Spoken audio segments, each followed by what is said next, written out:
مرحبا، جی لگا کے نبی پاک سے جتنی محبت ہے اتنی محبت کا اظہار کریں اور جھوم کے درود شریف کا نذرانہ پیش کریں۔ اللہم صلی علی سیدنا و مولانا محمد ناظر جودی والکرم وآلہ الکرام اور نبی الکریم وبارک وسلم۔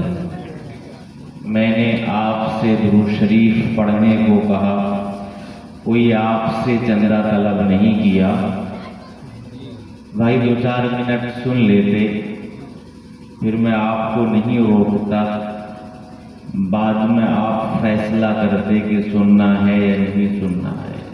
ویسے بھی میں آپ کے بیچ زیادہ دیر رہنے والا نہیں، بہت تیزی کے ساتھ 2-4 باتیں آپ کے گوش گزار کر کے اپنی جگہ لے لوں گا۔ ٹائم بہت کم ہے، کافی دیر سے آپ لوگ بیٹھے ہیں۔ اللہ پاک کا کرم ہے، اللہ پاک آپ سب کو سلامت رکھے۔ اس کڑا آج کی تاریخ میں قوم مسلم کو ہندوستان سے کم مٹانے کی بہت تیزی سے کوشش کی جا رہی ہے۔ آپ نے دیکھا ہوگا اخبار اور فیس بک کے ذریعے سے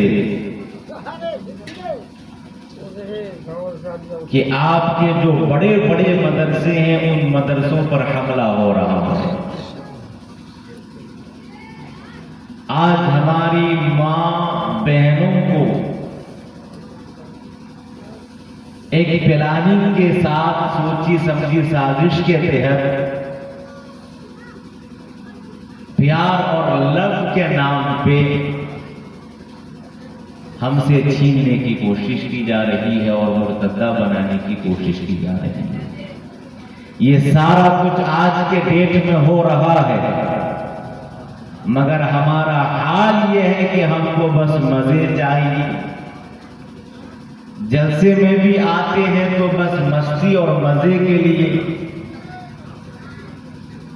دین سیکھنے کے لیے ہمارے پاس ٹائم نہیں ہے۔ اگر ان جلسوں میں کوئی عالم دین آپ کے سامنے دین کی باتیں کرے تو آپ کو مزہ نہیں آتا۔ آواز کے پردے میں کوئی کیسا بھی ہو کچھ بھی کہہ جائے، آپ کو انہی چیزوں میں مزہ آتا ہے۔ میرے بھائیوں اب تو سمجھ جاؤ۔ میں مبارکباد پیش کرتا ہوں ہمارے حافظ اکبر صاحب اور ہمارے حافظ عبد القیوم صاحب کہ ان لوگوں نے بہت اچھا ارادہ کیا اور آج ان لوگوں نے یہ جلسہ یہاں پہ کرایا۔ ذکر رسول اور ذکر الہی کی برکتوں سے انشاءاللہ میرا دل بولتا ہے کہ اگر ان لوگوں نے محنت شاقہ کی تو ایک نہ ایک دن مدرسہ ضرور کامیابی کی منزلوں کو پہنچے گا۔ مگر آپ کو سپورٹ کی سپورٹ کی ضرورت ہے، آپ کے سہیوگ کی ضرورت ہے۔ آج قوم مسلم کو بدنام کیا جا رہا ہے، اسلام کو بدنام کیا جا رہا ہے۔ آپ کا اور ہمارا حال کیا ہے؟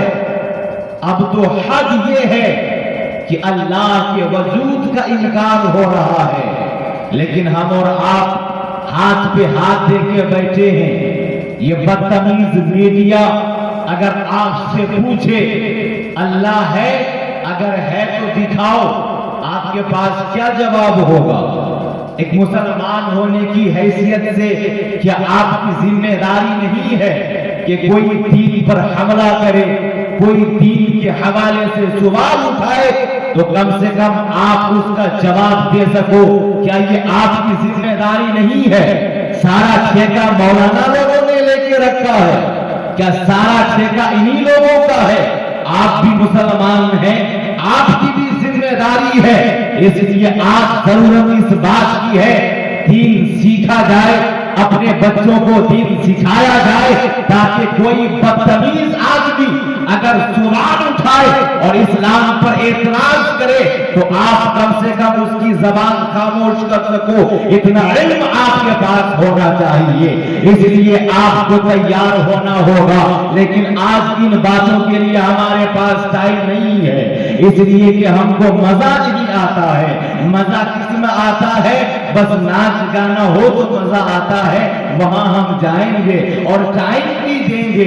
قوالی ہو، لڑکا قوالا اور قوالین قوالیہ ہو تو وہاں مزہ آئے گا، وہاں جائیں گے۔ یہ حال آپ کا اور ہمارا ہے، اور ہم لوگوں کا مزاج بن گیا ہے۔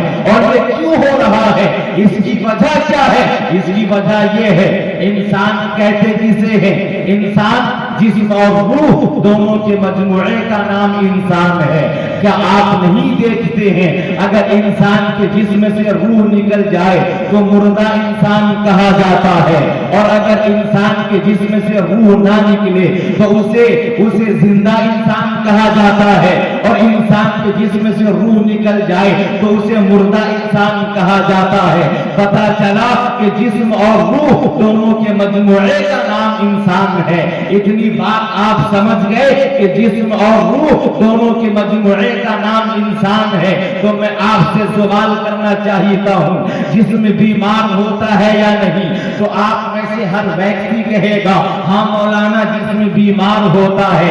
پھر میں آپ سے پلٹ کے کہوں اگر جسم بیمار ہوتا ہے تو جسم کی بیماریاں کیا کیا ہیں؟ تو آپ کہو گے مولانا جسم کی ایک بیماری کا نام نزلہ ہے، جسم کی ایک بیماری کا نام زکام ہے، جسم کی ایک بیماری کا نام ناک بہنا ہے، جسم کی ایک بیماری کا نام شوگر ہے، جسم کی ایک بیماری کا نام ٹی بی اور ایڈز ہے، جسم کی ایک بیماری کا نام کینسر ہے۔ یہ ساری بیماریاں انسان کے جسم کو لگتی ہیں اور انسان کا جسم بیمار ہو جاتا ہے۔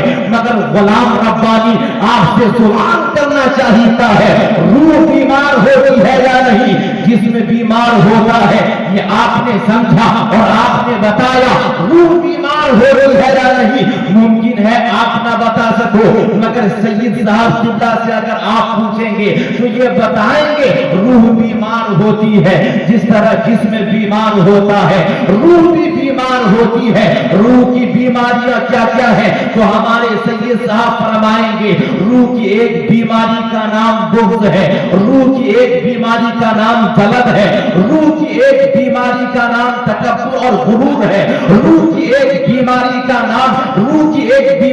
نام جہالت ہے، نہ پڑھنا یہ روح کی ایک بیماری کا نام ہے۔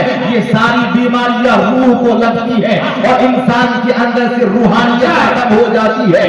اس لیے ایک انسان بظاہر زندہ تو نظر آتا ہے مگر وہ ایک زندہ لاش کی طرح ہوتا ہے، اس کے اندر کوئی جان نہیں ہوتی ہے۔ یہی حال آپ کا اور ہمارا ہو گیا ہے۔ اچھا ایک بات بتائیے، اگر جسم بیمار ہو جائے آپ کہاں جاتے ہو؟ آپ کہاں جاتے ہو؟ تو آپ میں سے ہر ویکتی کہے گا اگر جسم بیمار ہو جائے تو علاج کے لیے ہم ڈاکٹر کے پاس جاتے ہیں۔ حضرات ذرا سنیے گا، اگر جسم بیمار ہو جائے تو علاج کے لیے آپ ڈاکٹر کے پاس جاتے ہیں۔ حضرات یہی وجہ ہے آج ہزاروں دنیا میں میڈیکل کالج کھلے ہوئے ہیں جسم کی بیماریوں کے علاج کے لیے، مگر روح کی بیماری کا نہ تو علاج کیا جا رہا ہے، نہ کوئی اس کے لیے دوا تجویز کی جا رہی ہے، نہ ہی کوئی میڈیکل کالج بنایا جا رہا ہے، نہ کوئی ہاسپٹل تیار کیا جا رہا ہے۔ جبکہ جسم کی طرح روح بھی بیمار ہوتی ہے۔ پھر کیا وجہ ہے کہ دنیا کے تمام ترقی یافتہ ممالک نے بڑے بڑے ہاسپٹل تو بنا لیے بیمار جسم کے علاج کے لیے، مگر روح کی بیماری کا علاج ہزاروں ڈاکٹر ہونے کے باوجود نہیں ہو پا رہا ہے، ہزاروں ہاسپٹل ہونے کے باوجود روح کی بیماری کا علاج نہیں ہو پا رہا ہے۔ آخر وہ کون سا ہاسپٹل ہے جہاں روح